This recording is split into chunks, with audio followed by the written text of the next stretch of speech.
Hey, here we are Tuesday night. Welcome to The Hang, Season 4, Episode 3. Here's the Tuesday Night Hang. I'm Carl Fischer. Welcome. I appreciate everybody coming out tonight and hanging out with us at 9 Eastern Time.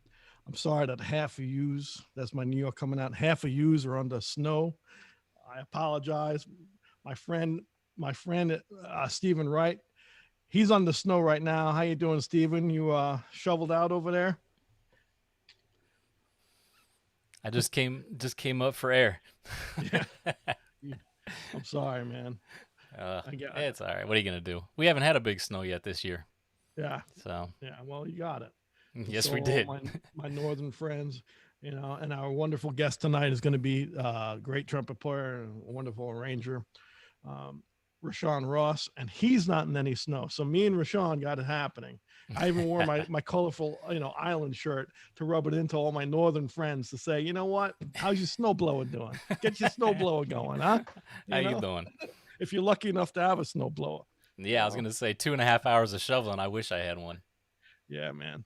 Well, you're here, and you're keeping everybody together, Stephen. So I appreciate you taking care of everybody as always. Thank you. No worries, man. Speaking of which, we have a busy week next week, right? Yes, sir. It's definitely gonna be busy. Yep. Talking about snow, I have my buddy from New York, New Jersey, coming down. He's coming down to Florida. Great piano player, and I call him the Octopus, Rano Swansky, who was on my original Organic Groove recordings. He's coming down here to get some sunshine, and we're going to do a hang next week. Our hang's going to be on Wednesday next week, right? Yep. Yeah, we're pushing it a day. All right. So if you can make it Wednesday, we're going to do a live feed from All Access Studios, a live concert. It's a ticketed event. So we're having Rano Swansky come with Organic Groove. We're playing a Hammond B3. We're going to do our tunes off our Organic Groove records. Luis Alessay on drums and LaRue Nicholson on guitar. I'm going to do a quartet. So it's what is it? $10 ticket? Yeah, we're gonna do $10 a ticket. It'll be a personalized feed, so you won't have to do anything different. You'll still log on through Facebook, but you'll have a virtual ticket that way. So, and the tickets will be available starting tomorrow in the early afternoon. I believe it's noon Central, so 1 Eastern. So, but you'll see it on Carl's Facebook page. We'll make sure to post it everywhere. We'd love for you guys to come, and that money's going right into my pocket. Yeah, It's for gasoline for my snowblower that I'm not using. So I'm exactly. pocketing all that money. Well, the whole $10 is going all in my wallet because that's the type of guy I am. That's right.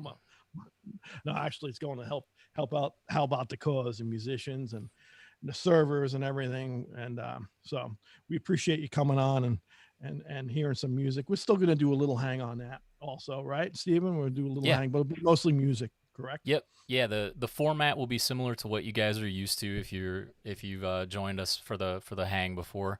If you're new, basically what you're seeing on the screen is on the left hand side you have a live chat.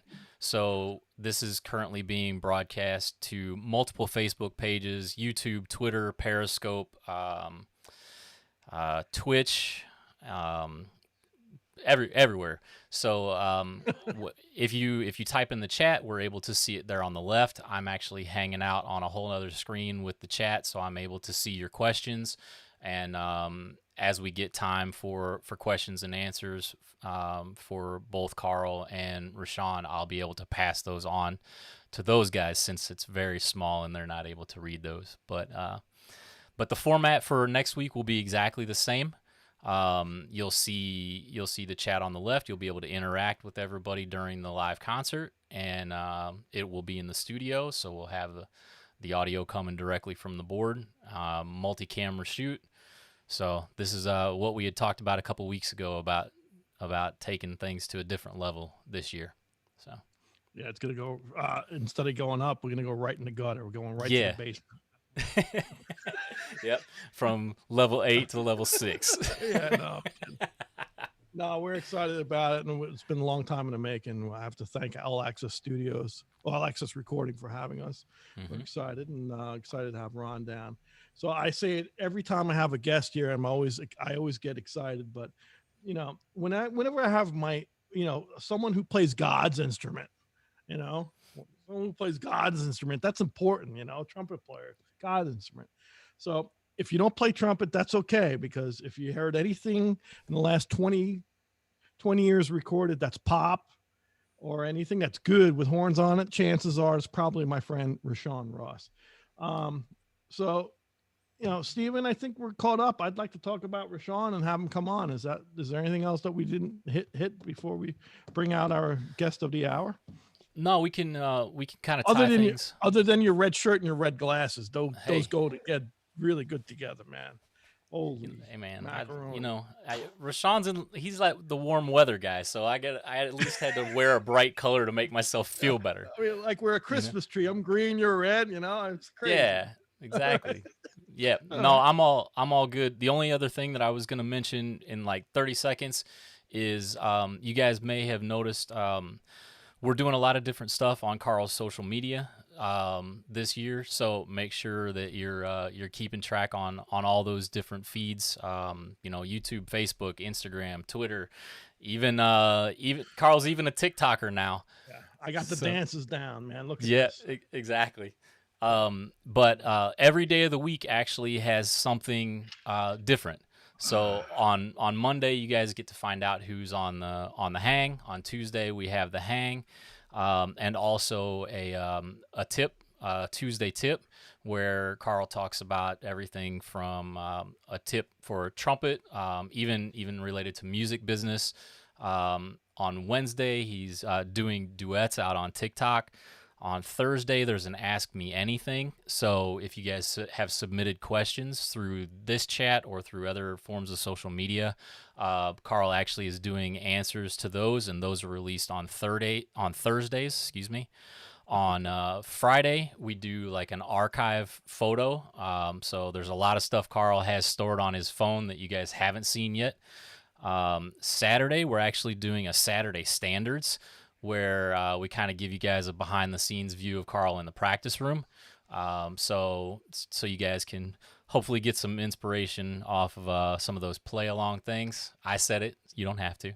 Yeah, no Um, inspiration here. Trust me. I said, yeah. please don't steal my licks, because I only have one and it's bad. So, And then the only other day is Sunday, and on Sunday we go into the archive and have video clips. So like this past week, you saw Carl in Argentina with Diana Ross. So that's kind of what the week looks like going forward. This was the first full week of that, so I appreciate everybody that jumped on and gave us the great feedback on that. And with that, Carl, it's all you, man. all right, thanks, Stephen. So anyway, without further ado, I'd like to talk about my friend Rashawn Ross, originally from I believe St. Thomas, the U.S. Virgin Islands. He's currently the trumpet player and music director of the Dave Matthews Band. If you don't know, if you've been under a rock and haven't seen Dave Matthews Band, that's Rashawn. So he's the guy there, man. He's been touring member of the band since I believe he joined in '06, but he actually toured with the band in '05, doing a tour this from the album Stand Up, if I believe. Rashawn can correct me if I'm wrong on this, but yeah, so he's been very busy with Dave for the last 15 or so years. Not only that, he's done many different recording sessions. He's very in demand session musician across many different types of music and genres, ranging from funk, hip hop, rock, jazz, gospel, you name it. He's done it country. Some of the guys I can say right off the top of my head that he's recorded and toured with. I know he's Lettuce, Soul Live, Yerba Buena. I can never say that right. I have to have a drink for that. But Yerba Buena, DJ Quick. He's done a lot, man. He's done a lot. He's very accomplished. He went to Rashawn went to Berkeley College of Music up in Boston. And I touched on that. I touched where he grew up. I'd also like to talk about, I mean, let's just talk about this for a second. I mean, it's kind of crazy. Some of the guys, again, performed with and recorded with, you look at Maceo Parker, the Fugees, Christian McBride, Jaka Khan, Stevie Wonder, Willie Nelson, Rodney Jerkins, The Edge, Sean Paul, going to jazz. You got Nicholas Payton, you got Roy Hargrove, Christian McBride, if I haven't mentioned him already, back into, pop and TV with he's played with Questlove, Robert Randolph, Nate Dogg. It's crazy. I'm looking at some of these things. I just can't keep them straight, James Hall, Kelly Price, you name it. He's done it. Taj Mahal. He's done a million records, and he's very in demand. So that, that being said, I got to say my introduction to Rashawn was when I got a call. Maybe it was around 10 years ago. It's hard to remember. Got a call or a text from Rashawn inquiring about a hanging lesson. We were off. I was out with Billy in DC, and I remember,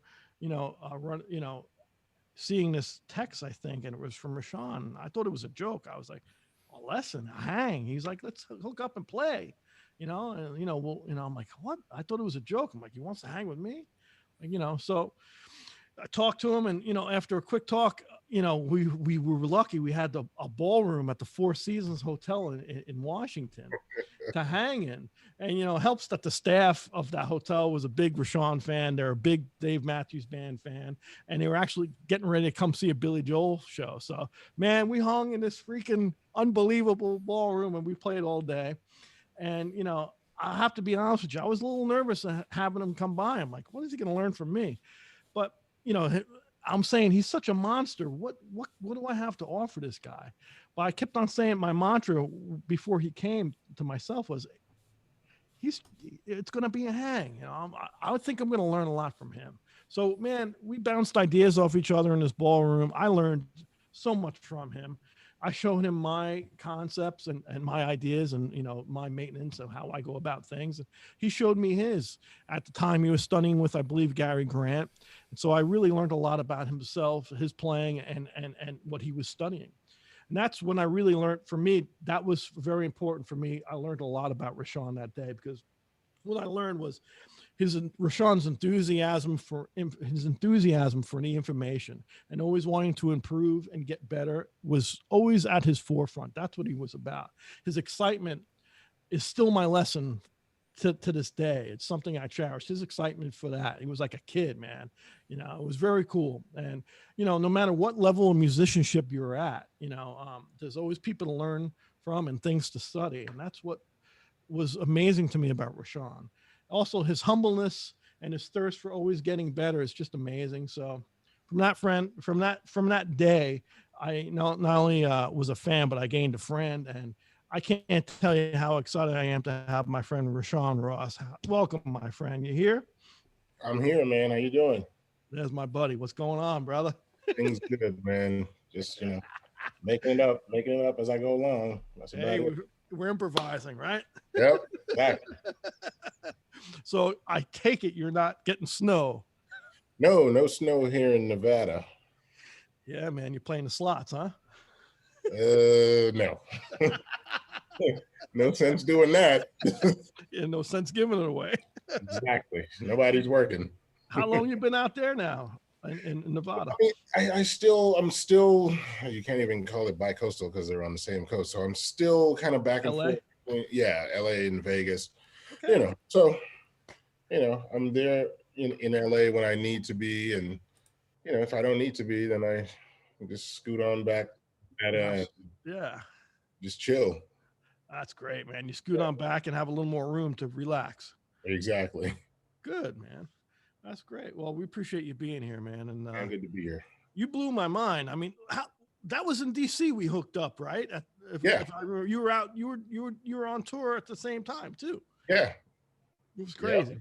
Yeah, we had that was a good time, man. I learned a lot from you that day, man. That was good. I'm still learning. So, watching all the videos. That's about it. That's it. That's why I love you, man. It's like the old Dizzy thing. When you stop learning, you die. Yeah, that's true. So true. Yeah. I got to ask you just a couple questions, and I call them our fans and friends here.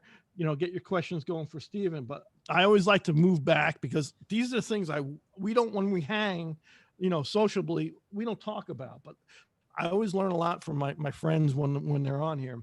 What drew you to start playing trumpet in the Virgin Islands, man? It was something that you've seen you heard or on TV, or what drew you to play? It was school, man. I mean, it was either choir or band, and I chose band, and all the guys were picking trumpet. So it was kind of like, well, if you pick anything other than the trumpet, you were viewed as less than a man. So Really? I had to pick a man's instrument and play the trumpet. God's instrument, huh?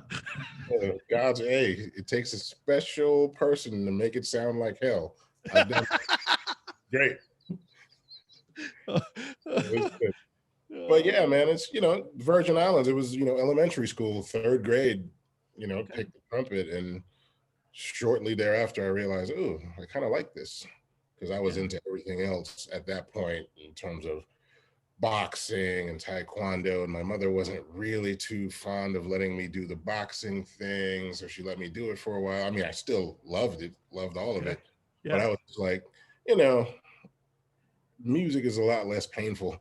That's funny you say that. Wow. I still got some skills, but no, in terms of the boxing, but but it's just like, it's funny I say that it's less painful and I picked the trumpet. So the probably most unforgiving instrument that you could put on your face. Absolutely.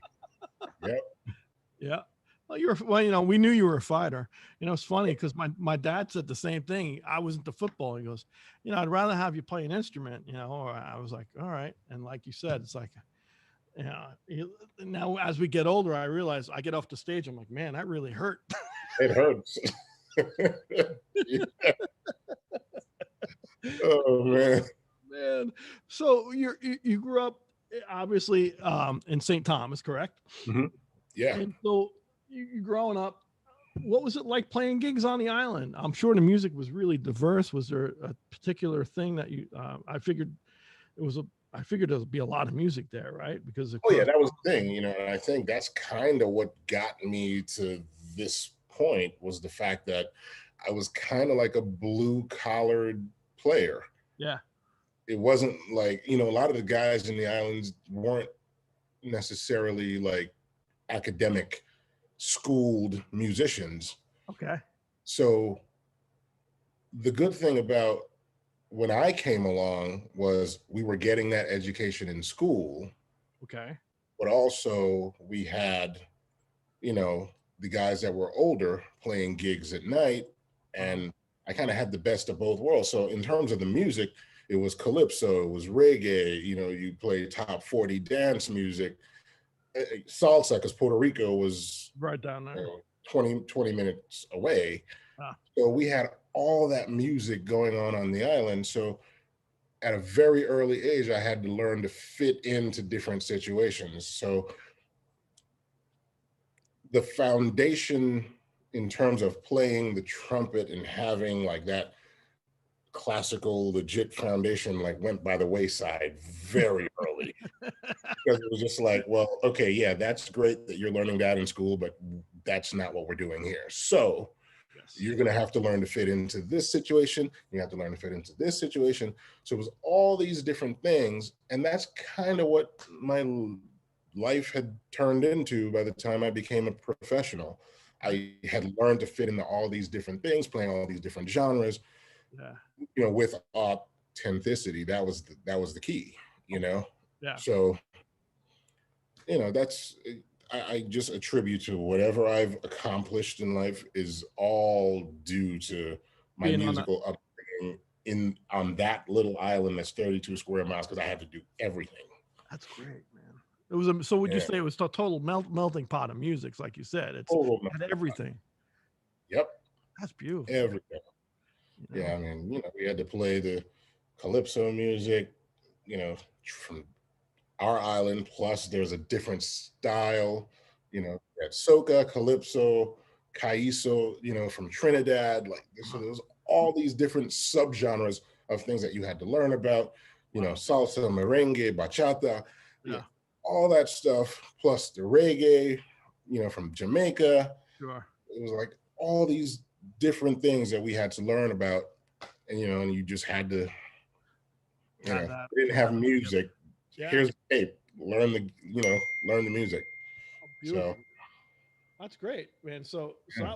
I'm sure, like you said, that was a big formulation of your success today. I'm sure it's being able to fit in any different genre, which you do. And you just look at your recording credits alone, and it's, you know, the gamuts from everything. It's all encompassing, which is great. So you're now on the island. You're getting ready with your first trip to the mainland to go to school at Berkeley up in Boston. Was that when you came over permanently? How'd that work? well, I'd spend a lot of time, you know, in Columbus, Ohio, in the Really? summers. Ohio, Nashville, Maryland. So, you know, in the summers when we were off school, you know, we had family on the mainland. So my mom Vacation. would, yeah, so she would, you know, we just make it a trip. We'll go see our cousins here in Nashville and our uncle in Nashville. And my godmother is in Columbus, Ohio. And then we drive to Cincinnati, go to Kings Island. And then, you know, we Awesome. go see my mom's niece in Maryland. So, you know, I'd spent a lot of time on the mainland, and, you know, it was just, I just had it all. You know, I had it all in terms of what I was able to take in musically. You know, Okay. had all the island stuff, Nice. but then, you know, in the summers I'd be able to go to a jazz club and see the people that I would never get to see while I was in school on the island, because not a lot of those people came to the island. I mean, and when they did, it was like a huge thing. So yeah, man. You were peeping it out when you were younger, though. You go on vacation, you go peep out music. Oh yeah, It's absolutely. like, who's coming through Ohio, and you go check them out. Absolutely. Cool in the Gang was my first concert, man. What a horn section that was, huh? Exactly. Woo, man. That's what solidified it for me. I was like, that dude spinning the trumpet, I want to do that. It was Exactly. bad, man. Who was the guy that spun it? I don't know. I don't remember the guy's name. Who, remember the guy? Oh man, he we're both played, going to hell. but he played in Sun Ra. Yeah. Yeah, I can't remember his name. He used to spin it like a million miles an hour too. It was bad. He was bad, man. And that's so funny because like they ended up, like, I hadn't seen them since I was a kid. And then I think it was like 2012 or 13, maybe, they opened for us at Hershey Park. And I was just like, you guys, you know, like, so I was out in the audience with, you know, yeah, like a kid. Crowd, like, I'm just like, man, this is what got me to this point. That's awesome. So I like stood there and like watched the entire show, and people were like, oh, can I have a picture? I was like, not right now. I just want to focus on Kool and the Gang, man. Like, this is, yeah, like, I haven't seen these guys since I was a little kid. Awesome. So yeah, that's man. That's a great story. All right, so that was your first, you know, I mean, obviously the summer trips, and you're going peeping out music and seeing your family. That's great. And so, what was the deciding factor to go up to Boston? Obviously, Berkeley. I would think that would be the deciding factor was there were a couple of guys from the Virgin Islands that went ahead of me. They were maybe about 4 years ahead of me. And one of them is like one of the top jazz bassists in the world, Reuben Rogers. Oh, wow. Yeah. Yeah. So Reuben Rogers, I was in junior high school when Reuben was in high school, but the high school band director was recruiting from the junior high school. So she brought the like more advanced players in the junior high school up to the high school band. So we would rehearse with the high school band on the weekends. Okay. So it was a really cool thing that my band director, Georgia Francis, that's what she did. So she brought some of us up to the high school band, and Reuben was there. So that dude in jazz band, oh man, that dude is just insane. So he went away to Berkeley. So I was like, well, if Reuben's going there, then I think that's what I want to do. And I, of course, had kept in contact with him. And, you know, shortly after he got to Berkeley, like Wynton Marsalis called, so he was on the road with Wynton. Yeah. Then Nicholas Payton, and that was my introduction to Nicholas Payton because Ruben was his dad. Yeah. So, so with that, Ruben would send me like the curriculum. And he's like, okay, here's what all the trumpet players are checking out. Really? This stuff out. Yeah. Oh, that's great. Yeah. So I was just like, all right, I'm going to Berkeley. Forget Cool. It's a great choice, man. I mean, obviously. All right. It always comes around like who you associate with when you're younger. It always, band directors and friends. And it's like, if he's going there, did you think he was going to be one of the baddest jazz bass player, Latin jazz guys around? You knew he was good, but yeah, when you're young, you're just hanging out with people and trying to figure it out. So that's great, man. Yep. I'm still trying to figure out. When you figure it out, will you let me know? I think you're a lot further along in that journey than I am. Come on, I'm doing hangs because I can't play no more. None of us can. Tell me about it. I mean, we can move to Australia because they kind of got their stuff together over there. I got buddies over there. They're just like, yeah, we're playing gigs. We just played a show for 4,000 people. And I'm like, what? That's so crazy, right, man? Like, Good. we can't get that together here. God bless them. Oh man. Yeah. Thank God they're not dealing with what we're dealing with here. Oof, man. Yeah. Did we lose our friend Steven? Is he around? Is there people saying hello and asking questions for my friend Rashawn? Oh yeah, we got a good hang going on here in the chat. What's happening over there, chat? Honestly, everybody's just kind of saying hello, chiming in, letting us know where they're coming in from. We got people from all over the world. I've seen the States, I've seen Australia, I've seen the UK, I've seen Japan. So everybody's kind of fangirling a little bit, so to speak, at what has been termed the band member from Billy Joel and the band member from Dave Matthews are sitting together talking to us for free. How did that happen? I mean, if you want to pay,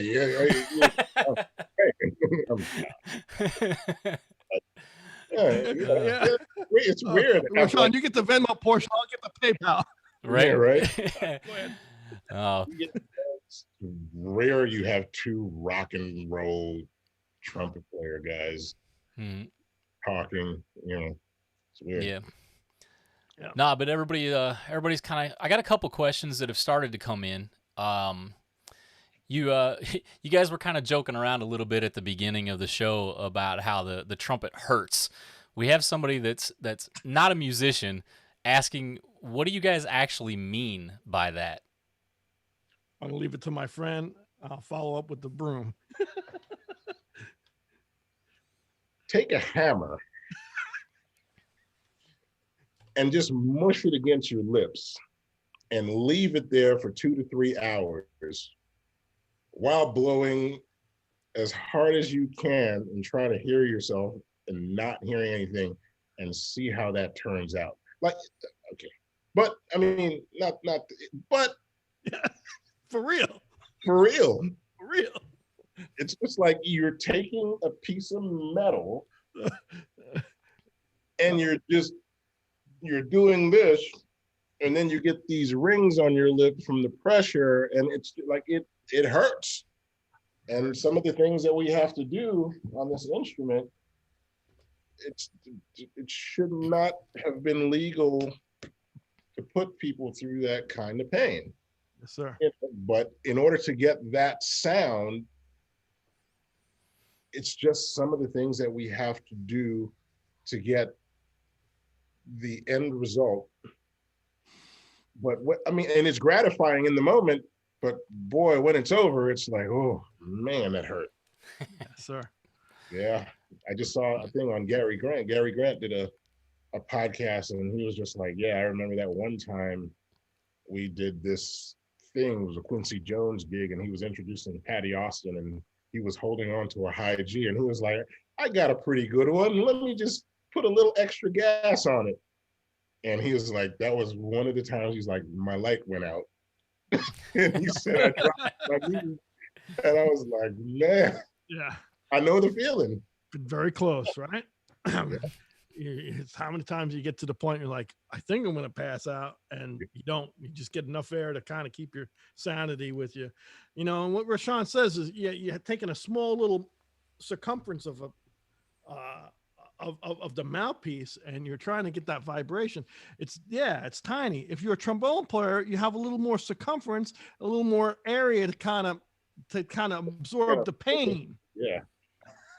I mean, both of us, we both play bass trumpet and trombone, and it helps us out. It opens everything up because it opens, so it's such a precise, you can't be off playing trumpet. It's like violin with your fingering. Yeah. But the violin, it doesn't hurt like the trumpet. So it's a painful thing. And to have a sound like Rashawn, I'll even go one farther, have a big sound that Rashawn has, and guys like I love like Maynard and guys that have that big sound. It's not a polite way to play. Or Gary Grant. I mean, on those recordings, you have to kind of horse it in a way. Yep. Be efficient about it, but it's going to be physical. So I think we answered that, did we? Yeah. And then I would say this is probably a good follow-up. Because it's that type of physical instrument, Pete is asking both of you guys, when you're out on tour, what is your warm-up schedule like? Because you don't want to blow yourself out before a gig. My friend. I'll let you take that one first, Carl. All right. Well, actually, it's funny because my whole thing is the week revolves around the gig, whether I have 3 gigs that week or 2 gigs or 7 gigs. So my schedule that day is very put around not blowing myself out for the gig. It's just like, if you're going to run a marathon, you're not going to run, if you have a 10K, you're not going to run 10K before it, you're going to be shot. So it's all leading up to that factor. You actually have to think like an athlete, because it's just your muscles have to get conditioned and warmed up to it. You don't want to instantaneously go from 0 to 100. So for me, it's, I'm a very fundamental player. I'm really into my long tones and pedal tones and getting my fingers together and getting my air working. So I can go between 20 minutes and an hour of my warm up. On a heavy gig day, I'm going to do my 20 to 30 minutes, chill out, have a nice lunch, go to the gig, play a couple of notes, have sound check. It's going to be very gradual. I'm not going to do an hour and a half warm up for the day that I'm playing a show, because I know between sound check and all the instantaneous playing prior to that, learning tunes on the fly or trying to remember licks coming up, on my gig with Billy, we might not play a tune for a while. So you have to kind of, familiarize yourself with those things. What was amazing to me when I hung out with Rashawn, you guys came through Tampa, and I remember you guys having a warm-up room, which I thought was really hip with the DMB band, man. I remember seeing you guys, and I remember checking you out, and you were pretty gradual too, man. I remember you taking it easy. Yeah, I mean, I think, who is it? It's probably you guys, Springsteen, us. Like, we're playing 3-hour shows, 2:45, 3 hours. And it's just like, our show is a lot of blowing. Yeah, you play a lot. I mean, and we're like, I'm playing on almost every song. Yep. But, and it's not like the gig is one thing. So it's like, it could go from playing a solo for 5 minutes to then going into a song that has like Earth, Wind, and Fire. So it's just like, it's not forgiving. It's like I'm at the mercy of the set list. Yep. So, for me, again, just like you said, it's very gradual. And I'm just like 20 minutes, because I remember a few years, I want to say 2015, I was having some endurance problems. And I was just like, is it me? Like, what am I doing wrong? So I hung out with John Faddis, and Faddis came to my hotel room and was just like, well, what are you doing before the gig? And I'm just like, well, I'm doing this routine and blah, blah. And he was like, you're doing an entire routine before you actually play the gig? He was like, man, you've already played a gig before you actually played the gig. Like, so yeah. He's like, that's not a warm-up. He's like, a warm-up is basically to just get everything moving, get the blood flowing, get your ear moving, get your fingers working, get your articulation working. He's like 20 minutes, 25 minutes. Done. Just get everything moving.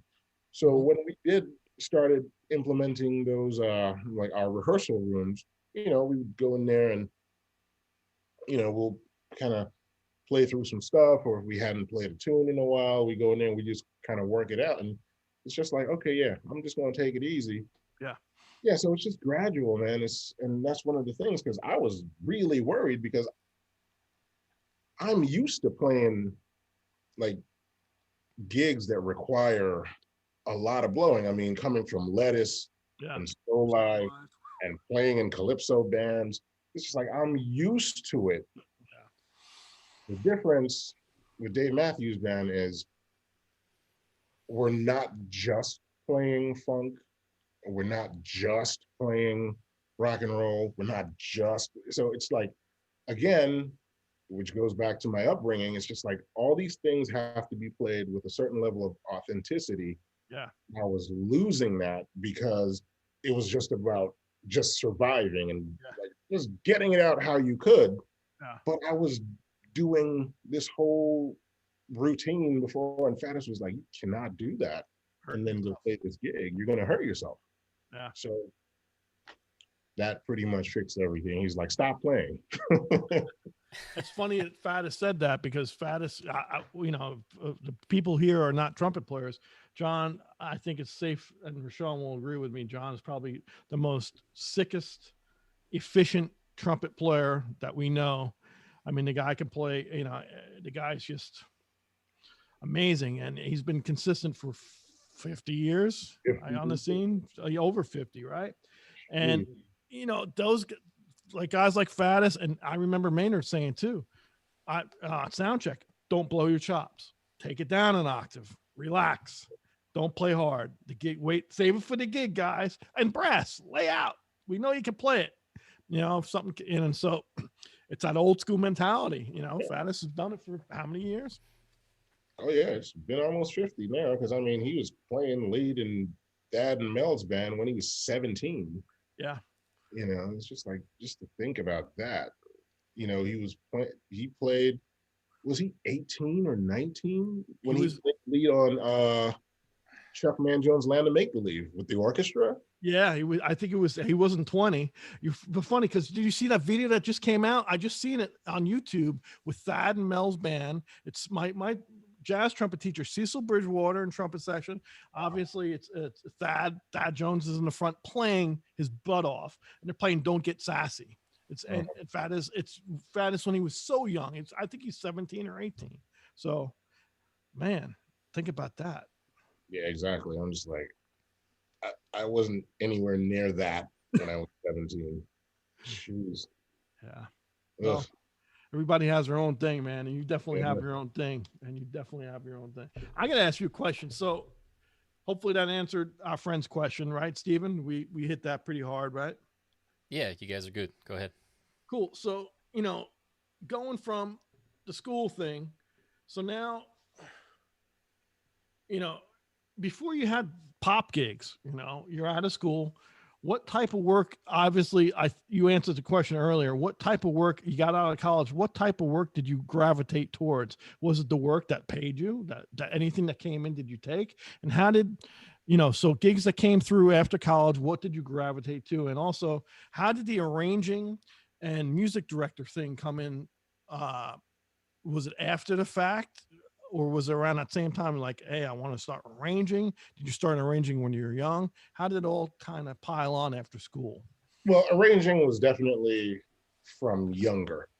Okay. So, we actually had this competition in the islands around carnival time called Brass-O-Rama. So it was like bands, like calypso bands with brass sections. Cool.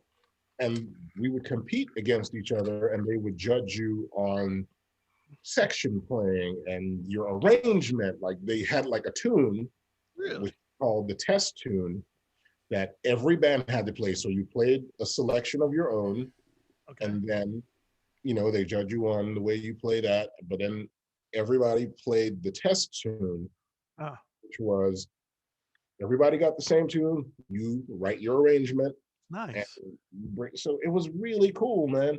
Yeah, So I got my arranging start doing that. cool. So it was from very young. So I've always had that implanted. That bug was already there. Yeah. And after college, you know, after being at Berkeley, I was like, jazz, nothing else. That's all I want to do. That quickly changed when I moved to New York City and I saw the rent. I was like, oh, Yeah, I seen you open your wallet and you found a $25 jazz gig ain't gonna pay it. exactly. I was like, okay, so I'm gonna play 4 hours in a smoky bar and I'm gonna make $50 A lot of good night. and the rent is $2,200. And I'm like, these economics aren't Work. they're not going to work. So, you know, quickly I was like, okay, well, I mean, you got all this other experience, you played all this other music, like, Yeah. let's go. because I was turning down funk gigs, I was turning down all that Really? other stuff because I just wanted to play jazz. I wanted to Yeah. Ted had the blinders on, and then I was like, yeah, okay, I can't Yeah. do this thing. And the thing, like right around when I got to New York, that was the year. The thing that changed everything was that was the year that D'Angelo released the Voodoo album. Oh wow. Yeah. So I got to New York in 2000. So I was still in college because it was January 25th, 2000. Everybody lined up outside Tower Records. Imagine that. Yeah. Records? What's Midnight. that? Exactly. CDs? Get this Voodoo album from D'Angelo. Yeah. And of course, Roy Hargrove is all over the album. Beautiful. So, yeah, so that kind of broke the mold because, up until that point, like a lot of horn players were just, well, especially at Berkeley, was like blinders, jazz, nothing else. So I got into that mentality as well. Sure. And then Roy Hargrove came out on this Voodoo album. Yeah.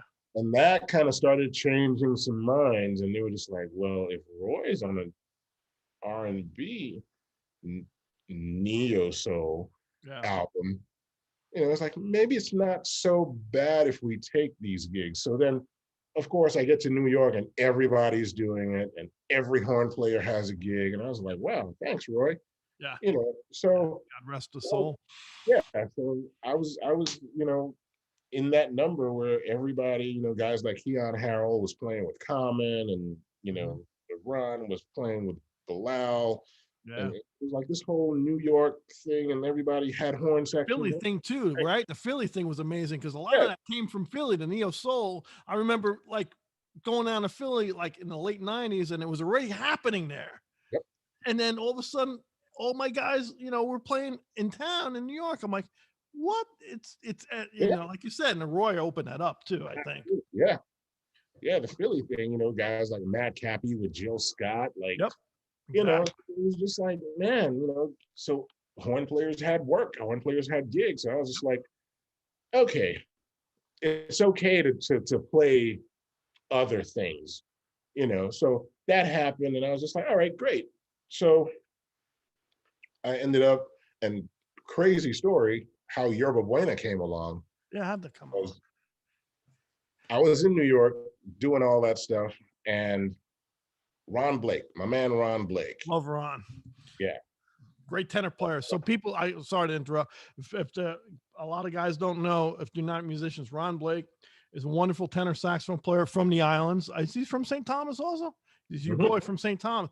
And incidentally, you and I talked about this. I used to play with Ron down here in Florida 25 years ago. But Ron is a wonderful tenor player. He actually plays baritone sax on Saturday Night Live band. But he's one of the most in-demand tenor players or saxophone players in any genre to this day.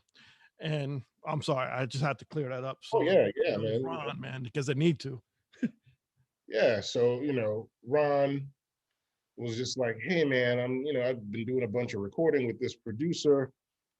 and we're putting this album out, and they're looking to do some live gigs, and he wants to know if you'd be able to do some recording. We got some gigs coming up, and the trumpet player on all the recordings is Roy Hargrove. You're like, huh? What? So it's like Roy, and he's like, obviously Roy can't do the gigs because Yeah. And I was just like, yeah, sure, I'll do it. So I went in there and I did a bunch of sessions, and they were just like, yeah, so album's done, great, no problem. He's like, by the way, we got 3 gigs coming up in like I think like 6 weeks or something like that. And I was like, okay, great, no problem. He's like, first one is at State College, PA, playing Penn State. And I was like, oh, okay, cool. Yeah. And then it was just like, yeah, man, so we're gonna do this road trip. We got 3 shows opening for Dave Matthews Band. So Really? that was the introduction to everything. That's Leroy. That's when you met Leroy? I met Roy and Carter and everybody. So that day, the first day, I'm Oh man. playing in the dressing room, and Roy comes around. He's like, man, you like jazz? You playing that? Because I think I was playing like Pent Up House or something. Oh really? He was peeping, huh? He came peeping on you. Yeah, so he was just like, Sonny Rollins. I was like, yeah. I was learning the Clifford Brown solo at that point or something. Uh-huh. So he brought me in to meet Carter, and he's like, yeah, man, Carter's dad was a trumpet player, blah, blah, blah. So they went out to sound check, and they're just like, if you want to come check it out, come check it out. And then I was just standing there with my horn, and then like Carter waved me up to the stage. They set up a mic. Oh, cool. And they were just jamming, and I just started blowing, and they were just like, man. There it is. All right. So that's where everything sort of started, so like the arranging thing. What year was this? I'm sorry. What year would you say this was? 2003. I'm testing you on this, man. You think it was 2003? I don't know. I think it was curious. it was a winter tour. So okay. I think it was probably like end of 2002. Okay. Wow. Okay. Yeah. Cool. Because it was all indoor arenas. Wow. Beautiful. And Yerber was opening the show. Well, opened that show in State College, and we were subbing for Hargrove. How do you? Right. Exactly. Can't make that up. That's beautiful, man. Yep. That all happened, and then like we kept in contact. Whenever they would come to town. I was living in New York, living in Brooklyn at the time, and Roy was like, "Hey, man, I'm coming to town. We're playing somewhere, Jones Beach, or we're playing MSG or whatever. Let's go grab dinner." So I would go hang. Just became friends with him. He was a good cat. Yeah. So God rest his soul. Yep. Make the hang, and that was that. And we just kept in contact like that for about a year and a half, and then like I think I was on the road with Soul Live at some point, and then in that year and a half, opened for them again with Soul Live. Soul Live. Hello. So yeah. Okay. And now where did Lettuce come in? Because when you were living in Brooklyn, I don't think I got to meet you. I might have run into you once or twice, but we never got to hang. But at that particular time when you were living in New York and you got to hang out with Roy, opening up and everything, that Soul Live Lettuce thing, I was a Soul Live freak. I remember hearing all those things. So was that around that same time, 2003, 4? Yeah, it was around the same time. Lettuce came before Soul Live, in that 2/3 of Soul Live was in Lettuce. Okay, so yeah. Neil and Kraz were in Lettuce. Okay. And Lettuce was going to Japan, and like I think I'd sat in with them maybe once or twice, and like again because of my musical upbringing, learning the music like that, having good ears, they were just like, yo, we should we got a week at the Blue Note in Tokyo. Let's go. Are you available? And I was just like, yeah, why not? So went over, did the Tokyo shows, and put out that Live in Tokyo album, and that was pretty cool. And so after doing that, of course 2/3 of Soul Live, once Lettuce was over, it was just like, yo, two horns with Solive. So we did that for 2.5, 3 years. I was kicking. So, and at the end of that rope, it was like, I think we were finishing up in Boston, and I had just gotten back to the hotel, and the phone rings, and it's Leroy, and he's like, "Hey man, what you got going on for the next week?" And I was like, "I'm just ending a tour in Boston, like right now. I just got back to the hotel. I'm going back to New York in the morning." And he was like, "Don't go anywhere." He's like, "We're playing 4 nights of Red Rocks. The guys want to know if you want to come out and play with us." And I was like, "Okay, cool." So he's like, "Are you down?" And I was like, "Yeah." So great. So then he's like, "All right, Bill's going to call you. Bill's a tour manager." And so Bill calls, and he's like, "Well, just cancel your travel plans. We'll fly you out to Denver." And, they flew me out to Denver. Car pulls up, hop in, drives me right backstage. And the monitor engineer is there with like a little boombox radio with a CD in it. And he was like, "This is the first song and you're on it. You got about 90 minutes to learn it." So again, having good ears, and it's not having to read anything off the page. It was just like, go, Figure it out. Comes up, you're up. Yep. You got to figure out the arrangement. You got to figure out your parts. You got to, so, and that happened. And that album, that moment was on an album. Oh, really? It Wow. ended up releasing that. Oh, man. As a live album. So thank God I didn't screw it up. You didn't screw it up. Yeah, man. So, so that's kind of how things went in terms of, the Matthews Band. But, the arranging has always been there. I was still doing a bunch of sessions and stuff like that, for hip hop artists and stuff in New York. Baz and Adam Deitch from Lettuce were producers and stuff. So I would play on a lot of the stuff that they were doing for, a lot of the hip hop artists in New York. So, okay. Yeah. Well, so I know I'm hitting you with a million things, which this will kind of circle the wagons and finish my thought on this, and we'll open it back up. So that's the arranging thing. So fast forward it. Now you're 15 or going on your 16th year with David, right? Mm-hmm. How did the MD thing, the music director thing for people who are not musicians, I'm a doctor, the music director thing come into play? Obviously you have ears, and I see you get along with everybody, which I know is a big thing being an MD. How is there a different headspace for you taking care of writing arrangements and being an MD, or not really, man? Because it's just like I don't really have to do much, because it's more of, it's like my musical memory is really good. Okay. So it's like I can still remember solos that I learned in high school. Wow. And still playing back like that.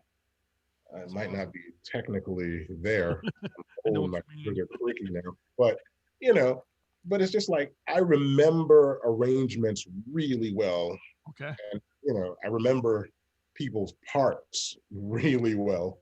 There it is. So it kind of came about where we started to do like the rehearsal room thing, and they would be like, "I can't remember what we did here, and I can't remember what that arrangement was," and I'm just like, "Okay, here's what we did. We did this. The drums don't come in for 4 bars, and Tim, your part is this and this." And he's like, "Yeah, but was I playing?" I was like, "No, it's an A chord with B in the bass. Franz, you're playing the B, and that's just an A triad." And so it's like all these things that in my head that I just remember from, because I paid so much attention to music as an arranger as a kid. Sure. It's just all these things. So then now, Dave just kind of started to depend on, he was just like, "Well, I don't have to remember shit anymore." Rashawn got it. Like, "You got it."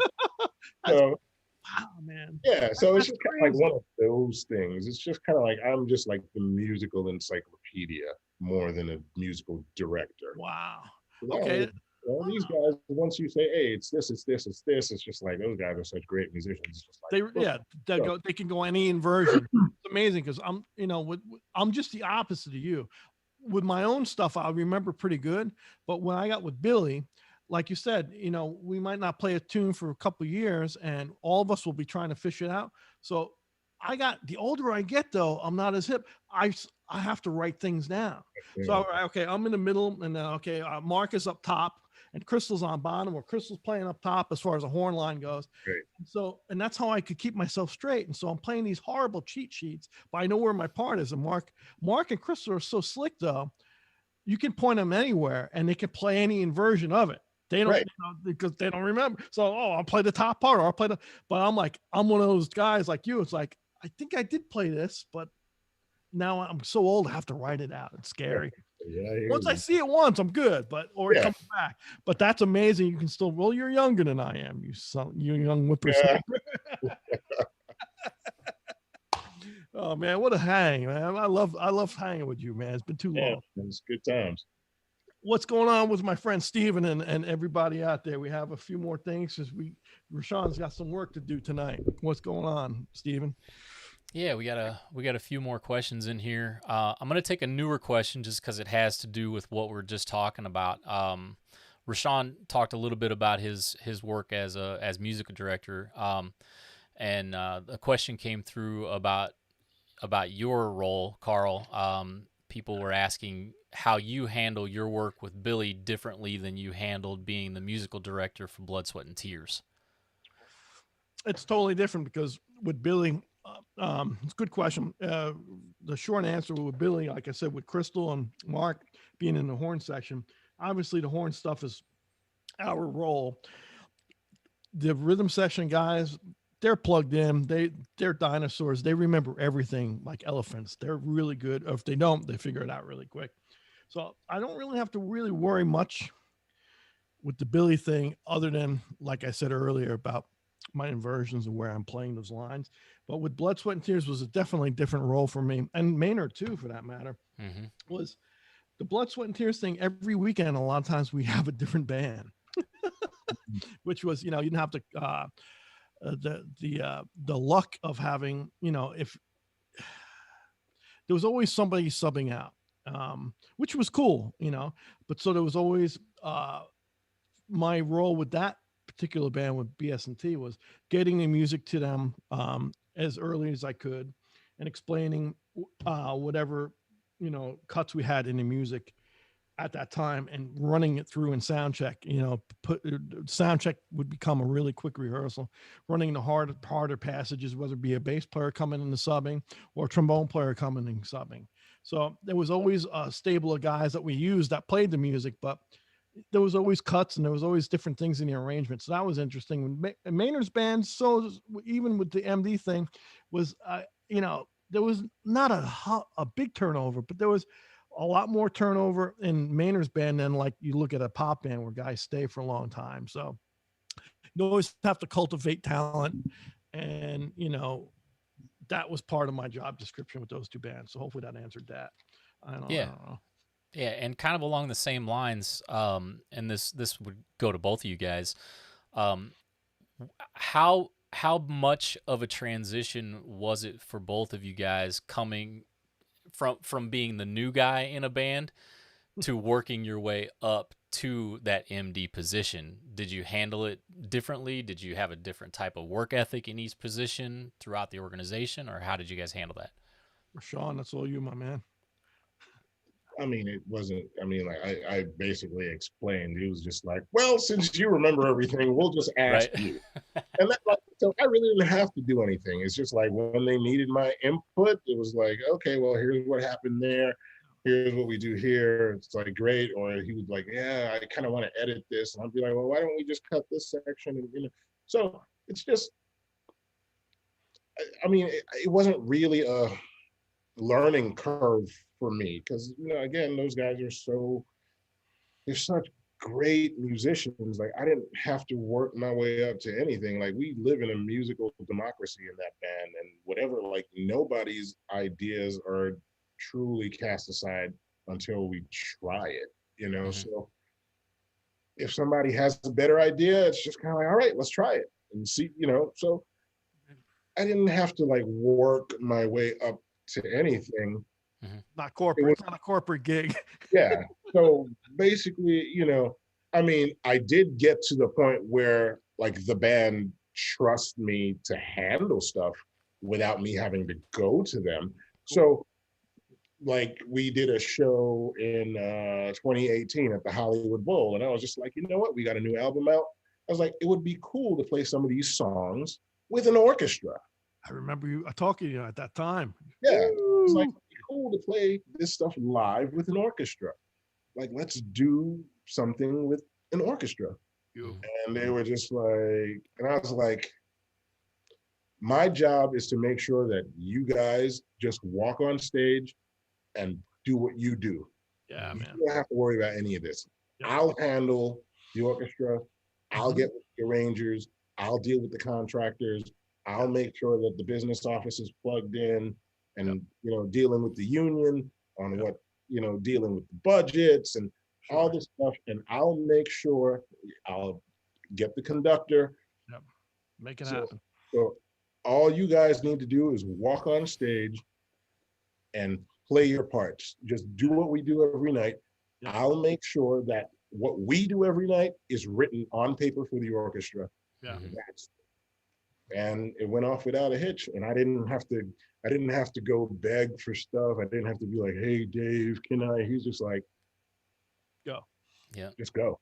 That's beautiful because he believes in you, because you showed, you know, you didn't wear a suit and tie because you got the music director gig. You're yourself. You didn't have to prove, you know, you prove, the proof was in the pudding of what you performed and your input. So obviously, like you said, democracy in music, imagine that. That's the way it should be. So that's beautiful, man. Actually, you know, I remember talking in 2018 when you're getting ready to do those orchestras. The stress I had was when BS&T, very rarely we go in and play with an orchestra. And the stress, man, I got gray hair from, and we only did maybe 6 of them when I was with the band. And even with Maynard, we come and do a couple orchestra gigs, and it stressed me out. I remember the first time I was MD, we had Diana Shore come in and play with us also. And actually that's a video. It's called Live from the King Cat Theater. And that came out on a video, and it was my first MD gig with Diana Shore. And it blew my mind because I'm like, man, they're going to trust me with this. And it was a brand new band, but it's not something you either step into it, but you don't make that logical thing. I'm going to be this, because that becomes preconceived and becomes pretentious, and exactly, it doesn't work in our music, in the way we play, I guess. I don't know. That's the kind of thing I kind of like wanted to keep out of it. Like the whole pretentious part of it is, you know, the most stressful part about dealing with stuff like that is always the business side. You know, it's like the business, like, and I'm just kind of like, oh, I hate dealing with this stuff. I hate dealing with a guy sitting behind a desk telling me I can't do this because it's like, I'm just like, look, my job is to put the best product out there. Nice. And I'm just like, I'm always going to advocate for the musicians. So, because I'm a musician. So I know you're a guy sitting behind the desk saying that, well, this costs, and I'm just like, yeah, but I'm just like, look, we need to get the best people. Exactly. You know, I'm just kind of like, I don't want to deal with that. I'm just like, look, write check. I'll deal with, like, yes, we need a copyist. Yes. We need a copyist. We need a copyist. I already wrangled all the arrangements. We're good. Yes, we need a conductor. Yes. So, you know, so that is the most stressful part.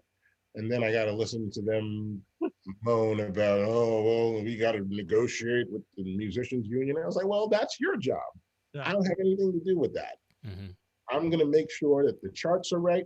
I'm going to make sure that the orchestra shows up on time. I'm going to make sure the contractor's there.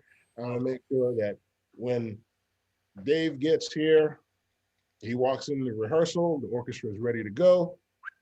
We do what we got to do and make it a good show. That's it. That's all I care about. That's why you're taking care of business, bro. I love it. Awesome. Awesome. So I think that answered that. We'll hit one more. Yeah. And, Yeah, got a couple questions, a little more geeking out questions.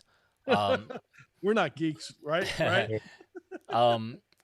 Let's see. This one is you guys are both known for your ability to play in the high register, among other things. Did you both find it easier when you were younger and have some natural ability to play in the upper register, or was it a real struggle? I'll hit this one quick, and then you can follow up if you want. It's always I never had range, disposable range. I always had to work on it. It was something that never came easily for me. I wanted to be able to have full command of the registers. And growing up listening to, Louis Armstrong, Harry James, Dizzy Gillespie, Maynard Ferguson, those guys had command of their instruments. And like Rashawn and I were saying earlier, it's a very physical instrument. So once I got past, it's not lip muscles, it's more air manipulation and playing to where you're not hurting yourself. I quickly figured out, as Maynard Ferguson would say, you're a 5-minute hero. Your chops are good for 5 minutes and then nothing comes out. You realize it's a wind instrument for a reason. It's air manipulation and trying to figure that whole scene out. So once I got that concept, things opened up for me, and they're still opened up. I mean, I wouldn't say there's guys that have more consistent range than I do, and that's all fine. I'm about like what my friend is here. I'm about playing music. If it warrants, if a high note warrants that, or if I feel like it's going to help out, I'm going to play a high note. I'm not, I mean, we all like to show off. I mean, it's, it has 3 valves. You want to play high. You give a kid a trumpet, the first thing he does is want to play high. It's kind of like what they do and what we do. But for me, it was an acquired, slow, gradual thing that I had to work up to. And, so I don't know. How was it for you, Rashawn? For me, I mean, I again, it wasn't one of those things that I was just like, I'm going to be a high note player. Like, it didn't happen like that for me because, again, I wanted to play jazz, but I had gotten to the point where, I knew how to play high because I was playing in top 40 bands as a kid. I was playing in calypso bands, which required figure it out. You had to figure it out. Exactly. You had to figure it out. So, and that's why I use the term blue collar musician. Like a blue collar musician is just like, it's like a construction worker. It's just a different kind of strength. Yeah. There's a guy that goes to the gym every day and works meticulously and can bench press, 315. And then there's the guy that is lifting cinder blocks and pouring cement and he could do the same thing. Yeah. So that's kind of why I was more of the blue collar guy. Like I figured out how to do certain things.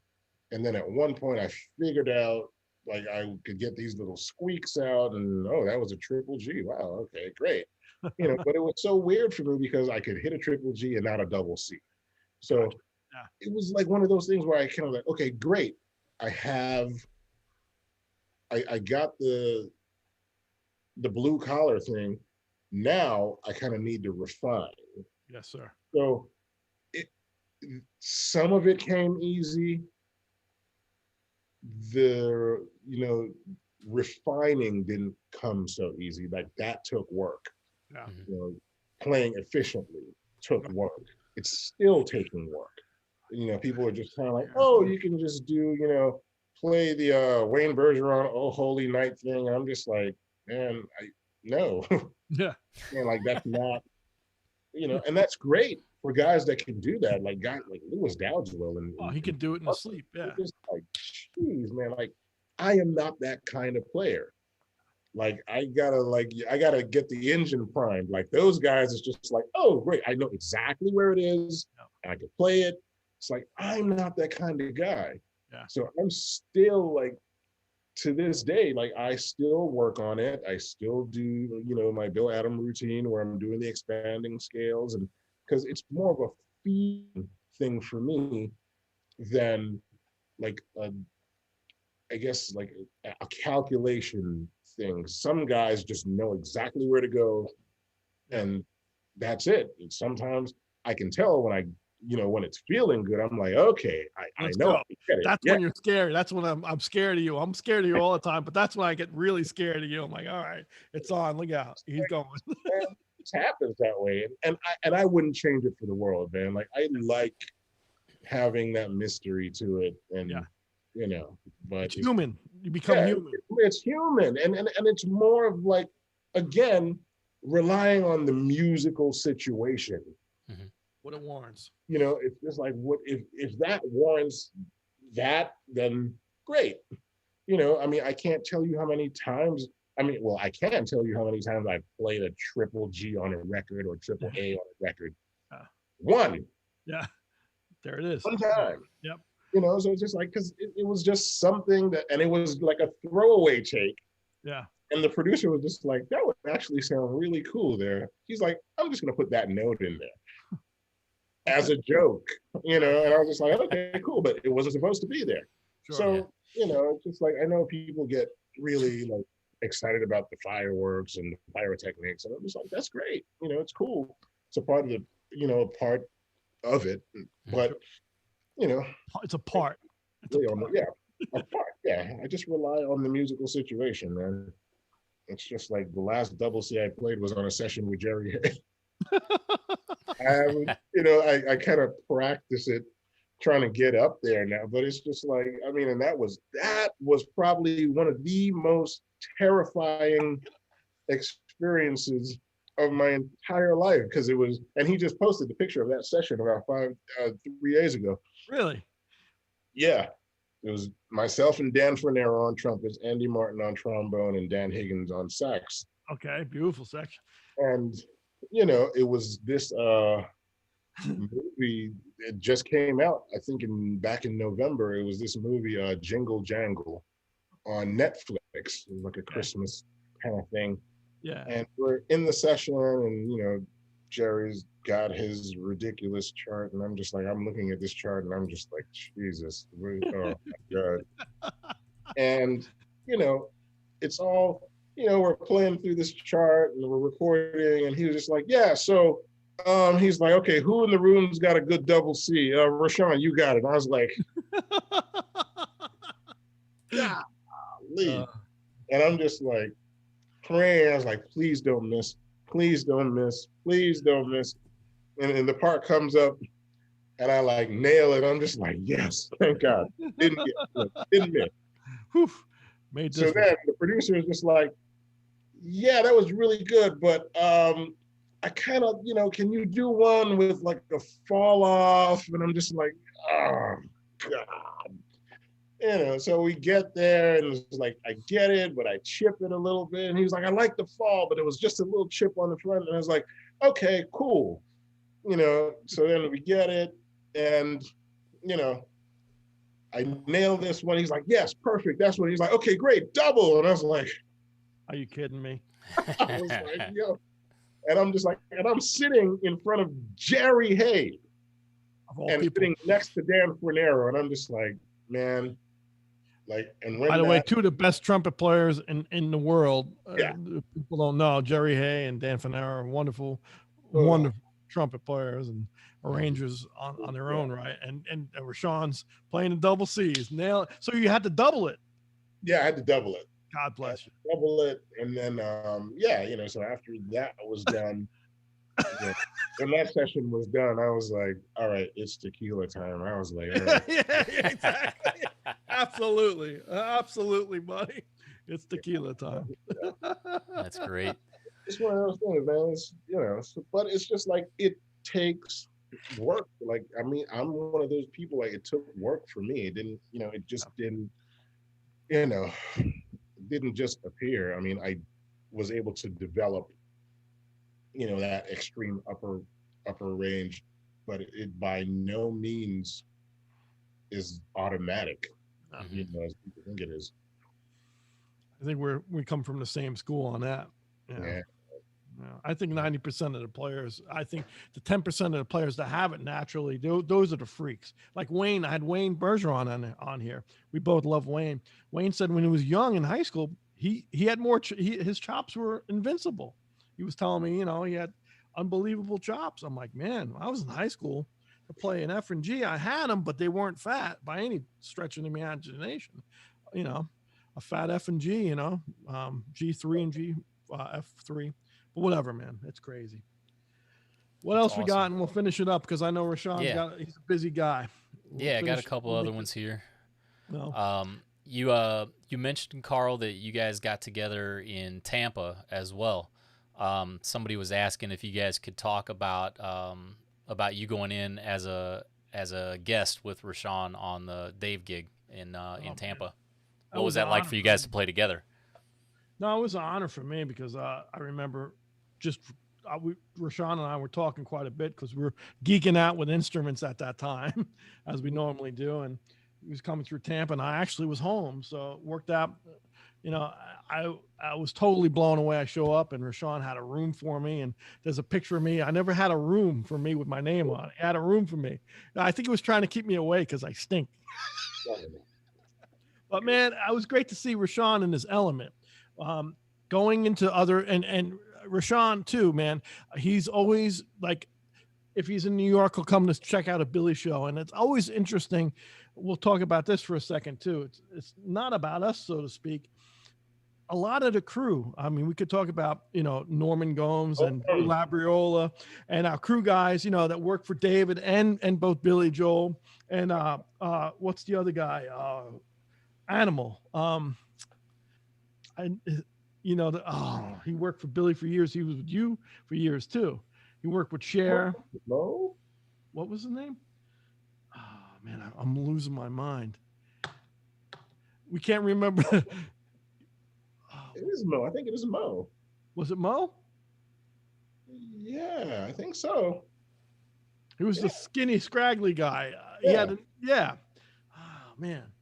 But we'll both, so there's always there's always like family, like little nuggets of family. It's like, oh, we're gonna check him out and go say. So I knew a couple of the guys. Drew lives in Tampa, so Drew was like, I'm gonna go to show too. So Rashawn hooked it up to where we came, and man, I didn't realize until I think the night before that Branford was playing as a guest also. He was playing a couple shows with you. So Rashawn threw me in the ring, man. And, Jeff Coffin is wonderful, tenor player, and Branford. And that was a really fun evening. And Dave was just beautiful. And Carter was great. Everybody was so hip. And it was something I cherish to this day. I appreciate you having me, man. It was a real fun night. And, I want to always reciprocate. I'd love to have you on a Billy gig. I know you've come out there and we've hung. But man, it's just been such a great hang, and it meant a lot to me. Thank you, brother. Man. Oh, they're the cats. He's showing the guys now. Yeah, that's the section right there. Marcellus, I should have got him to come on here. Yeah, man. I would twist the arm, man. I ran into him in North Carolina. I think he's in North Carolina or South Carolina. North Carolina. Yeah, I ran into him at the airport one day, right after we played. He's like, "What are you doing coming through here?" It was funny, man. We had a good hang. But yeah, so you speak to Branford quite a bit. How's he doing? He's hanging in. Yeah, man. He's doing his thing. He was, I think he did a whole lot of consulting on that Netflix, Ma Rainey's Black Bottom. Really? He did a lot of the music and the score, working with Jonathan Baptiste, and so he was heavily involved in that, teaching Chadwick Boseman. God rest his soul. God rest. Trumpet. Chadwick actually, he worked with Chuck Finley. Really? Chuck worked on that film as well with Chadwick. Really? Oh wow! What a small world, man. Yeah. Oh, very cool. Everybody's going too soon, man. It's crazy. Yeah. Rashawn, Frank Abramson is asking who turned you on to the Adam routine. Was that Gary? Jerry Hay. It was Jerry. Yeah, it was Jerry. And I was studying with Jerry and Charlie Davis and Gary all around the same time because I had just moved to LA. And I was just like, well, I really love and respect all of these guys, so I'm just gonna go get together in a room with all of them. Yeah. So yeah, so Jerry turned me on to the Adam routine, and Charlie just, further reinforced, and Gary, just by proxy of, being with Jerry for so long, had, kind of instilled that in me as well. So, yeah, I had the trifecta there. What year was that around? Would you say when you moved to LA? I moved to LA I was bi-coastal in 2010. I made the move full-time in 2011. Okay, so I think you and I hooked up around 11 or 12 because it was that same time you were studying with Gary and you were talking about Jerry. Frankie A was a trumpet player on Maynard's band with me, and he's a student of Bill Adam. So what's up, Frankie A? He's in, I think he's in Minnesota, if I believe. So Frankie is a good cat, man. He's an Adam routine guy. So you got him with the Adam routine. Frankie, what's up? That's awesome. Thanks for that question, Frank. I got one that I've been sitting on for a long time. I'm sorry. This one came from Travis Goodwin. He says, so legit technical question for you guys. Large venues versus Yamaha. It's our Yamaha Travis Goodwin, I think. Yeah. Oh, Chris Manners is in here too. So what's up, Chris? So Travis says, large venues versus small venues. Do you guys change up your ears versus wedges, or always the same monitor setup? And what do you like to hear in the mix? Same. Everything's the same for me. What do you think? Yeah, everything's the same for me too. Like I try to keep everything in my ears the same, Unless it's a crazy room, right? And then you adjust if there's a lot of slapback. Yeah, I mean, we definitely have rooms where we just know, like, we're gonna have to make some adjustments. One of those rooms for me is what's that venue in Cuyahoga Falls? It's all. Oh, it's a Blossom. Blossom in Cuyahoga Falls, Ohio. I don't know this place. I never. Yeah, right outside of Cleveland. Okay.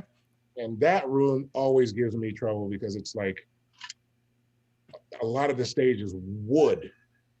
So it's like, it's super dry and it's like, I can't hear myself. So with that, I'm just kind of like, give me some reverb, get like something that gives me the illusion of ringing or echo, something, as opposed to playing Hollywood Bowl where the acoustics are like, that's what it's made for. Yeah. Exactly. That or somewhere like Alpine Valley for me. So it's like, I try to keep everything, consistent, keep it the same, even if we play, like when we go overseas, we play smaller venues, going from Alpine Valley, which is almost 40,000 people to, when we play London, it's 10,000 people. Yep. So it's like those smaller rooms, like I'm used to the smaller rooms. I could hear myself better. It's better, but smaller rooms are great. Yeah. I mean, I think if you poll musicians, on a whole, it'd be like, I mean, which situation would you rather play in? It's the more intimate, because you can hear people better, you can react better, but when you're playing, larger venues and then you play in stadiums and like the stage is like, you're just like, oh God. So your ears just have to be that much more on point. So I just like to keep it the same. Yeah, consistency is the key. The only difference with me is stadiums we'll either do a stadium tour or arena tour, and they're totally different. So obviously the arena tours, they're not small by any means, but you're 19,000, you're getting reverberation in the room. You're getting a slap back. I go to a stadium, I'm like, same thing. Give me some wetness. Give me something. I need something, but that's it. But I also keep very minimalistic. I don't want a lot in my ears either. I want some time. I want some bass. I want some pitch. That's it. And myself. So I know I'm in that relation to everybody. Exactly. We don't have the, I don't know, maybe I'm talking out of school. We don't have the we don't use monitors. We don't have wedges. You know, we have in-ears, which is, I think, smart because we can control what we have. Right. Yeah. So, I mean, for us, I think we have both. Do you? Well, just for the bass for me, like the wedge only has bass in it. Cool. And I want that in front of me. And they put a rumble thing You got a on kicker? my carpet so I can feel it. Yeah, man. You know, but it's just like, because I mean, I stand next to Stefan and his bass, but his bass cabinets are just booming in front of him, so I can't feel any vibration whatsoever. He's also pretty tight, right? He plays pretty tight, Stefan. He's very. I love his. He's got such a great attack, man. Yeah. He's a great player. Sorry. Yeah. So basically, I just you know, in terms of, I just need a little kick, snare, hat, a little bit of the overheads. Yeah, overheads, but then it's just like, I'm probably gonna need like a little bit of keys. Sneak them in. Exactly, sneak the keys in. Of course, obviously, Dave guitar, Dave vocal, my background vocal. Jeff. And Jeff, I just put Jeff up slightly because I'm playing with my ear out. Ear out. Yeah, and that way I hear the bass too through the wedge. So yes, cool. I got a bass in my ear, but you know, yeah, try to keep it consistent that way. Beautiful. I think Very we hit cool. that one pretty hard. One more question, and we gotta call it because, man, Cinderella's coming and she's waiting for her slippers, she said. Right. Yeah, definitely. Before the one last question, Mr. Mike Del Quattro is hanging out with us. Wanted to say I don't have any questions. Just love you guys. Great conversation. Mike. What's up, Mikey? How you doing? So man. Want to get that one in there. He's a good cat. Great trumpet maker, repairman, trumpet maker. Oh yeah, I got 2 of them trumpets from Mike. Did you? Oh. Mike made me a bell, fixed the bell for me and twisted it up for me. Nice. Bad boy. Yeah, it's that. Nice. Tunable and everything. Yeah, I made it. I trashed this bell and he made it tunable because it had to come off, and I had an idea in my head, and he's crazy. So you got 2 of his horns. He's a bad dude, man. I think he's one of the most unassuming trumpet makers around right now. Oh, absolutely. Yeah, that session with the double C's, that was on Mike's horn. There it is. Jerry, yeah, absolutely. So if you want a double C, go out and buy Mike Del Quattro's. Del Quadro. Double C Quattro. Cool. Yeah. All right, bro. So thanks, Mike, for hanging with us.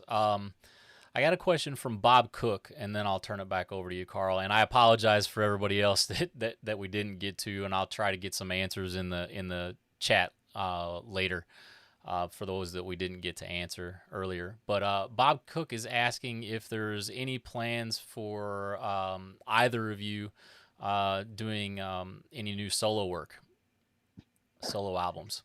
Sean, what do you got? I don't have time for solo album. You're a busy cat. I don't really have much to say. I just kind of like playing on other people's stuff. Less pressure that way.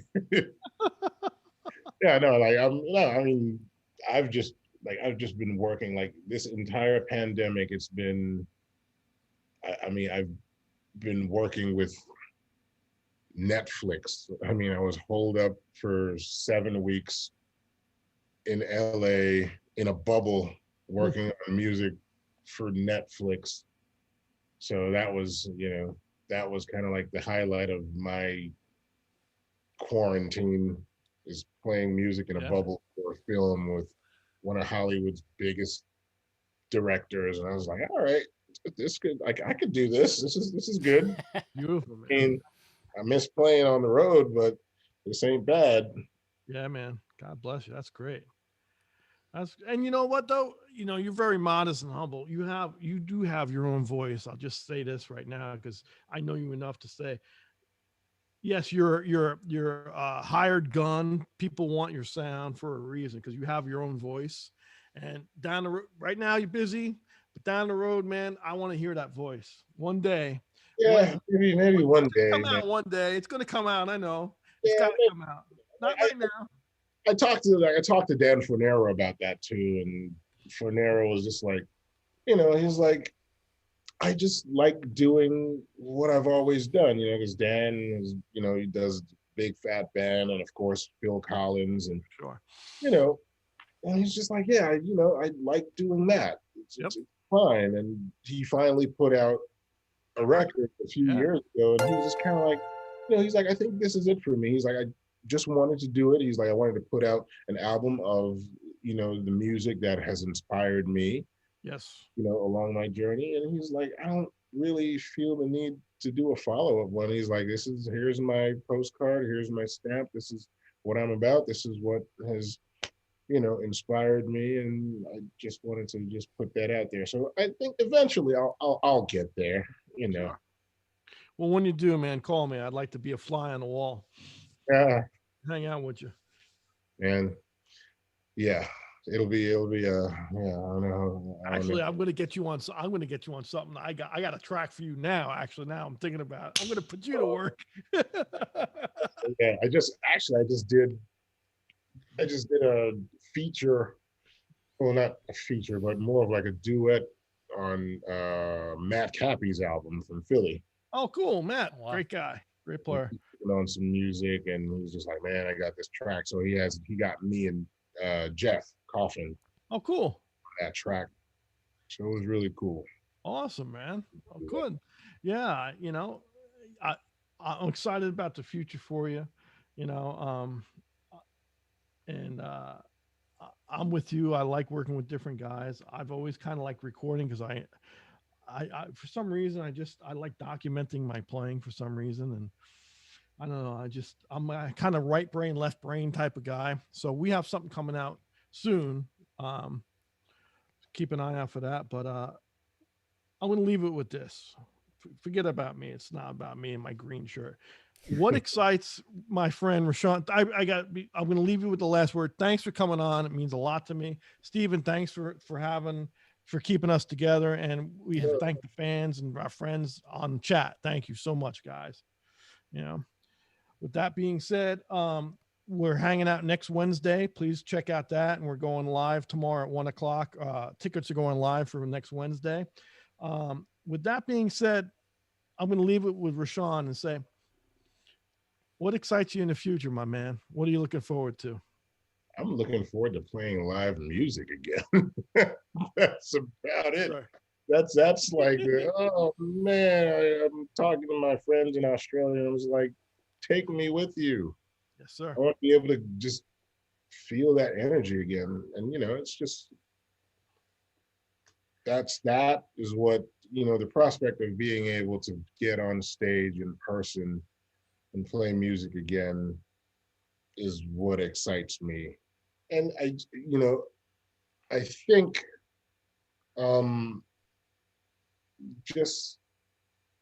world has just changed like completely. So I'm kind of excited to see what it's gonna look like for music after all this. Because it's just like, you looked at, this hasn't happened to the world in 100 years. Mm-hmm. So, you have to think about when that first pandemic hit, there was also a renaissance and like all these other beautiful things came out of that. So I'm kind of looking forward to what's going to happen after this. Obviously we're in it now because we're forced to be virtual, but it's just like what is going to be next? What is the music industry going to look like next? What is going to be after this? So, other than being excited for the prospect of being able to get together in person and play music, like I'm just kind of excited to see what's going to come out of this really wretched time that we're going through, Yeah, man. Like, and I think, as humans, it's just like, I think we can come out on top and with great ideas. And excited for the ideas that this is going to spawn. So I'm looking forward to that. Man, you are a Renaissance man. Whatever it comes out, whatever music comes out, I know you're going to be in the forefront of it. And anything beautiful and killing, you'll be there. And I thank you for being my friend and hanging out with us tonight. Godspeed, bro. Oh, man. Thank you, guys. All right. Peace out, guys. Thank you. Good night.